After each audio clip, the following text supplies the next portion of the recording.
नमस्कार, मी अक्षरा पाटील. पुस्तक वाचन या यूट्यूब चॅनलमध्ये आपणा सर्वांचं खूप मनापासून स्वागत. मित्रांनो, चेतन मोहन आरोसकर यांच्या कालवण या पुस्तकातील आपण कालवण या कथेचं आज वाचन करणार आहोत. तत्पूर्वी चॅनलवर जर आपण पहिल्यांदाच असाल किंवा यापूर्वी चॅनल सबस्क्राईब करायचं राहून गेल्यास ते आधी सबस्क्राईब करा आणि त्यानंतर कथा तुम्हाला कशी वाटली ते कमेंट बॉक्समध्ये जरूर कळवा. कालवण. कौलावर थेंब वाजू लागले आणि पावसाची चाहूल लागली. खिडकीतून मातकट वास घरात भरला. यंदा पाऊस चांगलाच धरला. सुरुवातीचा जोर आज 3 दिवसानंतरही कायम होता. रखरखत्या पारदर्शी उन्हाची जागा काळोख्या कुंद हवेने घेतली.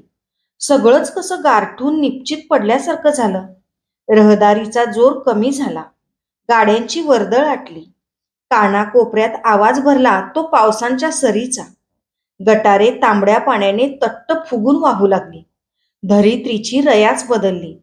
पाण्याने थपथपलेली जमीन जणू कोंडून ठेवलेला श्वास सोडत होती. अंगावर पडणाऱ्या थेंबांनी गडाबडा डोलणारी झाडांची पानं पण जणू ह्या आनंदात होकार भरत होती. सृष्टी बदलली. सृष्टीचा रंगही घोटीव ठसठशीत दिसू लागला. चिखलाने भरलेल्या अंगठ्यात चप्पल घट्ट पकडून भानू पांदीतून चढणीला लागला. अंगावर नेहमीचीच बन्यान चड्डी असा पोशाख होता. हातात जाळी, कमरेच्या दोरीत कापडी पिशवी लटकलेली. पावसाळ्यात डोंगरात अनेक लहान मोठे व्हळ, छोटे ओढे तयार होत. त्याच व्हाळातून असलेल्या बिळात मिळणारे काळे खेकडे पकडण्यासाठी भानू अधीर होता. इकडे पार्वती ढणढणीत पेटणाऱ्या चुलीसमोर बसून जेवणाच्या तयारीला लागली होती. भाताचे पातेले चुलीवर चढवले होते. नजर परत परत समोर उघड्या असलेल्या दारातून बाहेर जात होती. कालवणाच्या नुसत्या कल्पनेने सुद्धा तिच्या तोंडाला पाणी सुटले होते. मागील वर्षी अपेक्षाभंग पदरात पडला होता.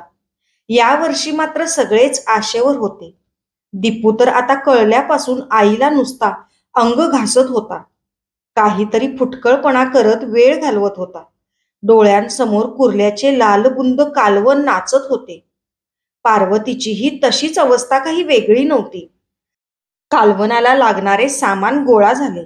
मध्येच दीपूला जरा कांदे दे, परात दे करून कामाला लावत होती. सगळं घरच जणू कालवणाच्या वासाने धुंद होण्यास उत्सुक होते. पहिला नग मिळाला आणि भानूला आकाश ठेंगणे झाले.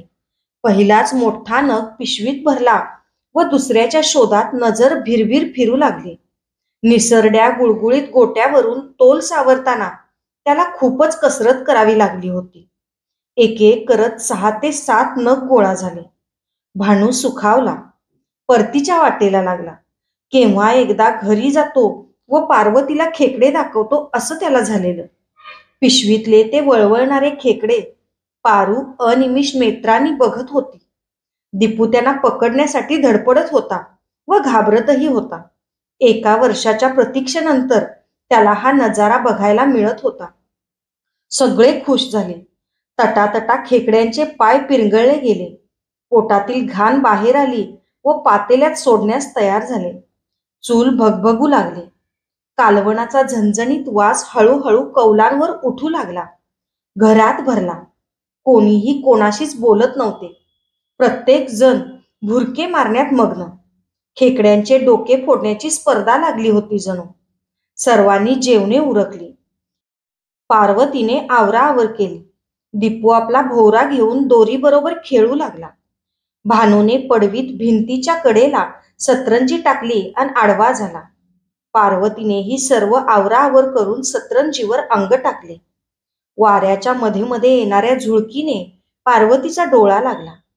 पार्वतीने कूस बदलली आणि चांगलीच दचकली. खोपटाच्या उघड्या दरवाजातून शिरपा वाकून आत डोकावला होता. काय रे, कुणाला बघतो? शिरपाने तिला बाहेर यायची खून केली. पार्वती झटक्यात उठून बाहेर आली. खोपटाच्या दोन्ही बाजूंना रांगेने गावकरी उभे होते. तिला आता खरोखरच काही कळेनासे झाले. गोंधळल्यासारखी त्याच्या तोंडाकडे बघत उभी राहिली. इतक्यात बजाबा पुढे झाले.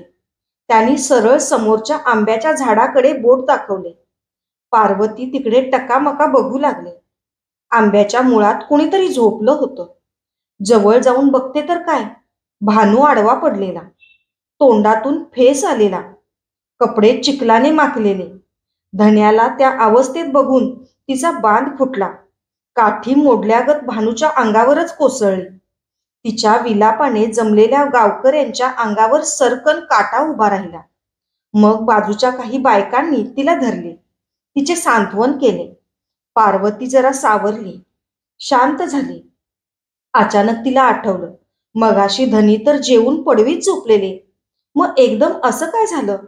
त्या विचारासरशी तिने उभ्या गावकऱ्यांकडे पाहिले. बजाबा बोलता झाला. खेकडे पकडण्यासाठी गेलेल्या भानूला तिथे व्हाळातच खेकडे पकडताना विषारी जनावर चावलं. जीवाची खूप तडफड झाली त्याच्यात.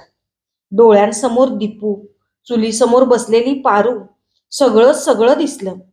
जीव तर आटला होता, पण घरच्यांना कालवण जेवायला घालायची इच्छा शरीरात धुगधुगी पेटवत होती.